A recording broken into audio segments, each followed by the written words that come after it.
Bismillahirrahmanirrahim. Alhamdulillahirrabbilalamin. Wassalatu wassalamu ala asyrafil anbiya'i wal mursalin wa ala alihi washabihi ajmain. Assalamualaikum warahmatullahi wabarakatuh. Ahli panel dan sidang hadirin yang dihormati Allah. Segala puji-pujian dan kadar ilahi dengan limpah kurnianya dapat kita bersama-sama bersua dalam gelanggang forum perdana. Bersama-sama kita membincangkan tajuk yang cukup menarik untuk kita diskusikan oleh barisan ahli panel kita pada hari ini, iaitu makanan halal dan haram dalam Islam.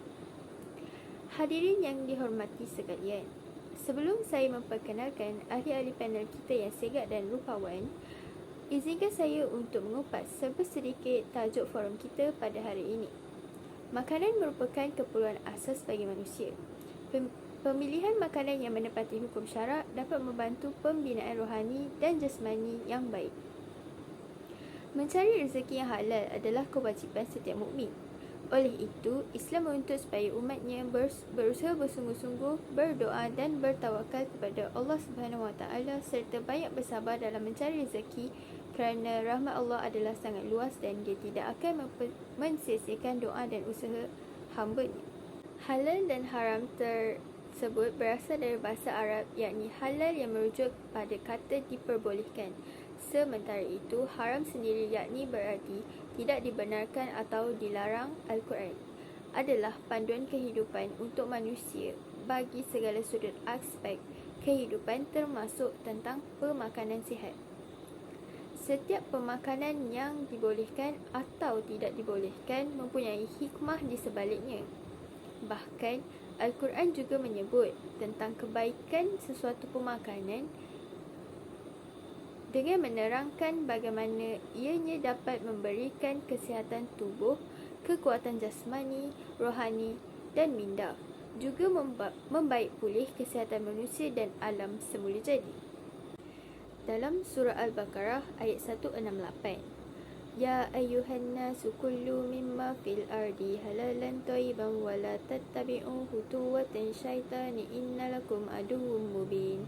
Yang bermaksud, wahai manusia, makanlah dari sumber yang halal lagi baik dari apa yang terdapat di bumi, dan jangan mengikut langkah-langkah syaitan kerana sesungguhnya syaitan itu adalah musuh yang nyata bagimu. Dalam ayat ini, Allah SWT memerintahkan sekalian manusia agar memakan makanan yang halal dan baik, yang bermanfaat bagi kesihatan serta kesejahteraan jasmani dan rohani. Baiklah sidang hadirin, sebelum kita mendalami tajuk ini, sudi saya memperkenalkan barisan ahli panel kita pada hari ini. Ahli panel kita yang pertama ialah Erina Afira binti Abdul Aziz. Selamat datang saudari. Selamat datang saudari. Seterusnya, ahli panel kedua yang manis jelita, saudari Nur Syazwina binti Zamsari. Selamat datang saudari. Terima kasih kepada si manis jelita yang berbicara sebentar tadi. Dan tidak dilupakan juga kepada ahli panel yang terakhir, saudari Nur Mizatul Atira binti Abdul Jalil. Selamat datang juga buat saudari. Terima kasih saya ucapkan. Usai salam perkenalan daripada semua ahli panel, kembali kita kepada topik yang ingin dibincangkan tentang makanan halal dan haram dalam Islam. Sidang hadirin yang dihormati, apakah yang dimaksudkan tentang makanan yang halal dari segi pandangan Islam? Bagi menjawab persoalan ini, saya mengajukan soalan tersebut kepada ahli panel pertama.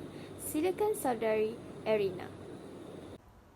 Hadirin yang dihormati sekalian, sebelum saya memulakan tentang topik pertama pada hari ini, izinkan saya untuk memberi sedikit ayat Al-Quran tentang berkenaan makanan halal. Ya ayyuhar rasulu kulu minat tayyibati wa'malu salihan inni bima ta'maluna alim.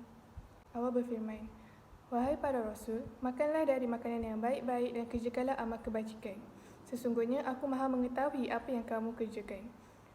Ayat Al-Quran dari surah Al-Mu'minun ayat 51. Mari saya mulakan dengan ciri-ciri makanan halal kerana masyarakat zaman moden kini terkeliru akan makanan halal yang dinyatakan dalam agama Islam. Hadirin yang dihormati sekalian, ciri-ciri makanan halal ialah makanan yang bersih dan tidak memudaratkan.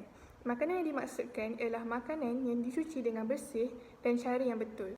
Perkara ini dititik beratkan kerana makanan yang tidak bersih mampu mengandungi bakteria yang mampu menjejaskan kesihatan. Sebagai contohnya, makanan yang telah dihinggapi lalat dan tidak mencucinya sebelum menghidang kepada umat. Selain itu, makanan halal juga ialah makanan yang disembelih dengan cara yang betul. Sebagai contohnya, cara menyembelih lembu maupun kambing perlulah disembelih dengan cara yang betul, iaitu dengan memotong urat halkum atau arteri di lehernya sekali sahaja. Penyembelih juga memilih binatang yang sah dan menggunakan alat yang tajam. Hadirin yang dikasihi sekalian, makanan yang halal juga memberikan banyak kebaikan yang positif dalam kehidupan seseorang. Pertama sekali, ia mampu memberi tenaga yang mencukupi untuk badan melakukan sesuatu pekerjaan. Perkara ini dikatakan sedemikian kerana makanan yang halal mengandungi nutrien yang diperlukan oleh semua manusia untuk badan yang sihat. Berikutan dengan itu juga, makanan yang halal juga mampu membina sel-sel badan yang segar dan mencukupi bagi manusia. Melalui ini juga, kesihatan jasmani dan rohani manusia juga kekal sihat. Wa ayatul lahumul ardul mahtatu ahyainaha wa akhrajna minha habban faminhu ya'kulun wa ja'alna fiha jannatin min nahilin wa a'nabin wa fajjarna fiha minal uyun liya'kulu min samarihi wa ma amilatsu aydihim afala yashkurun. Yang satu tanda kebesaran Allah bagi mereka adalah bumi yang mati. Kami hidupkan bumi dan kami keluarkan biji-bijian darinya. Maka dari biji-bijian itu kami makan. Dan kami jadikan padanya di bumi itu kebun-kebun kurma dan anggur dan kami pancarkan padanya beberapa mata air agar mereka dapat makan dari buahnya dan dari hasil usaha tangan mereka. Maka mengapa mereka tidak bersyukur?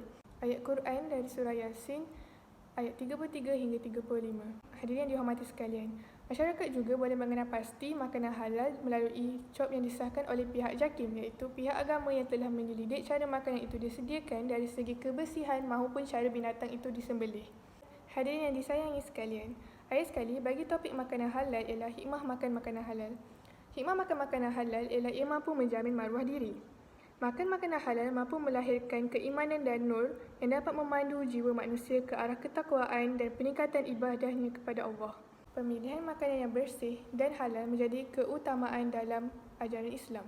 Selain itu, ia mampu menjaga kewarasan akal seseorang. Makanan yang haram sama ada daripada makanan yang dicampur dengan najis ataupun benda yang bersumberkan punca yang tidak halal akan mendatangkan 3 bahaya besar kepada pemakannya. Pertama, makanan itu akan mempengaruhi jiwa pemakanannya sehingga dia lebih gemar membuat kejahatan dan maksiat serta benci akan kerja-kerja kebajikan dan ketaatan. Kedua, doanya tidak akan dimakbulkan oleh Allah Ta'ala dan yang terakhir, dia akan mendapat kesesaan di neraka Allah pada hari kiamat nanti. Terima kasih atas masa yang diberikan kepada saya untuk menerangkan tentang makanan halal dalam konteks Islam dengan lebih terperinci. Baiklah, terima kasih atas penjelasan yang diberikan oleh Saudari Erina yang jelas dan terperinci. Seterusnya, saya mohon penjelasan daripada ahli panel kedua, Saudari Syazwina, terhadap makanan yang haram dari sudut pandangan Islam. Silakan Saudari. Terima kasih saya ucapkan kepada saudari pengurusi majlis. Baiklah, saya akan menceritakan tentang makanan yang haram dari sudut pandangan Islam. Pertama sekali, apa itu makanan haram? Kata makanan sendiri berasal dari kata makan yang ertinya perbuatan memasukkan sesuatu ke dalam tubuh yang bertujuan untuk menghilangkan rasa lapar. Makanan adalah suatu benda yang hal yang dimakan oleh manusia kemudian dicerna dan diserapkan ke dalam tubuh badan untuk menghasilkan tenaga. Seterusnya, kata haram pula berasal dari kata dalam bahasa Arab yang ertinya sesuatu yang dilarang. Maka dapat saya simpulkan bahawa makanan haram adalah makanan atau sesuatu benda yang haram dikonsumsi oleh manusia, terutamanya kepada umat Islam, dan apabila tetap mengkonsumsinya maka ia adalah berdosa. Hadirin yang dikasihi sekalian, mari kita perhalusi perbincangan ini dengan ciri-ciri makanan haram. Pada dasarnya semua makanan adalah halal, namun dapat juga menjadikannya haram akibat 2 sebab ini. Pertama sekali adalah makanan haram kerana zatnya. Makanan haram kerana zatnya dimaksudkan bahawa makanan tersebut memang sudah dinyatakan haram zat penyusunnya dan tidak boleh dikonsumsi kerana mudaratnya lebih besar berbanding manfaatnya. Contoh makanan haram golongan ini adalah daging babi, darah, bangkai, daging anjing dan minuman keras. Sebab yang kedua pula adalah makanan haram kerana sebabnya. Makanan yang diharamkan kerana sebabnya adalah jenis makanan yang pada dasarnya mengandungi zat yang halal dan boleh dikonsumsi, akan tetapi makanan tersebut diperolehi dengan cara yang tidak halal, misalnya dari hasil mencuri, menipu hasil riba, makanan yang ditujukan sebagai ritual perdukunan atau perbohongan, seperti mana yang disebutkan dalam hadis Rasulullah SAW, sesungguhnya darah-darah kalian, harta-harta kalian dan kehormatan-kehormatan kalian antara sesama kalian adalah haram. Al-Bukhari dan Muslim. Hadirin yang dihormati sekalian, seterusnya saya akan menerangkan tentang cara-cara menghindari makanan haram. Ajaran Islam telah memerintahkan kepada pemeluknya untuk memilih makanan halal serta menjauhi makanan yang haram.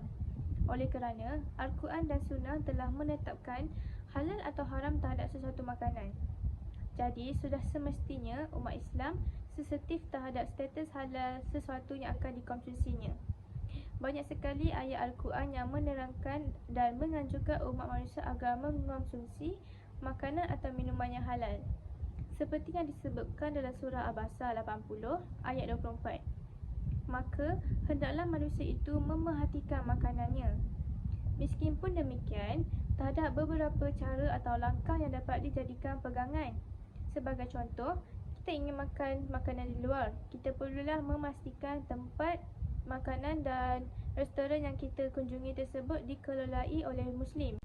Selain itu, jika seseorang itu suka pergi bercuti, kita haruslah membuat senarai restoran yang menghidangkan makanan halal terlebih dahulu.